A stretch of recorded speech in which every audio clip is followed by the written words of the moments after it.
तर नाशिकमध्ये जोरदार पाऊस सुरूच होता, मात्र मध्यरात्री पावसानं काहीशी विश्रांती घेतली। मात्र पहाटेपासून पुन्हा एकदा शहरांमध्ये पाऊस सुरू झालाय। परिणामी नाशिकच्या गंगापूर धरणातनं 2027 क्युसेक पाण्याचा विसर्ग होतोय। नाशिकचं गोदावरी नदी ही पुन्हा एकदा दुथडी भरून वाहू लागली आहे आणि या संदर्भातला आढावा घेतलेला आहे आमचे प्रतिनिधी वैभव घुगे यांनी।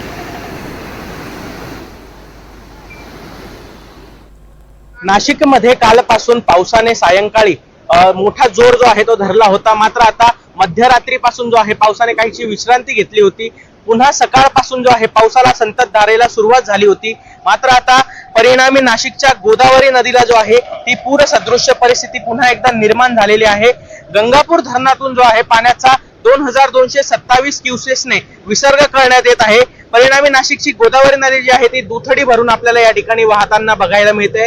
आपण जर बघितलं तर समोरील चक्रधर स्वामी मंदिर जे आहे ते पूर्णतः पाण्याखाली या ठिकाणी गेलेलं आहे आणि पाण्याचा प्रवाह जो आहे तो अगदी या ठिकाणी पाणी सोडल्याने जोरात झालेला आहे। त्यानंतर आपण जर बघितलं तर काहीशा गाड्या ज्या आहेत ते या ठिकाणी पार्किंगला लावल्या आहेत। मात्र पाण्याचा प्रवाह जो आहे तो वाढत असल्याने आता त्या गाड्या ज्या आहेत त्या देखील आता पाण्यामध्ये अटकलेल्या आहेत। आता पाण्याचा प्रवाह जर जास्त प्रमाणात या ठिकाणी वाढला तर त्या गाड्या ज्या आहेत त्या वाहून जाण्याची शक्यता या ठिकाणी वर्तवली जाऊ शकते। आपण जर समोर बघितलं तर ज्या ठिकाणी दशक्रिया विधी होते ती चक्री जी आहे ती पूर्णतः या ठिकाणी पाण्याखाली गेलेली आहे।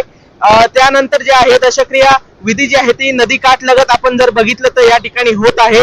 संपूर्ण पाणी पातळीत वाढ झाली असून आता नागरिकांना जो आहे प्रशासनाकडून सतर्कतेचा इशारा या ठिकाणी देण्यात आला आहे। मात्र पावसाची संततधार ही सातत्याने नाशिकमध्ये सुरू जर असली तर गोदावरी नदीला पुन्हा एकदा पूर परिस्थिती निर्माण होऊ शकते।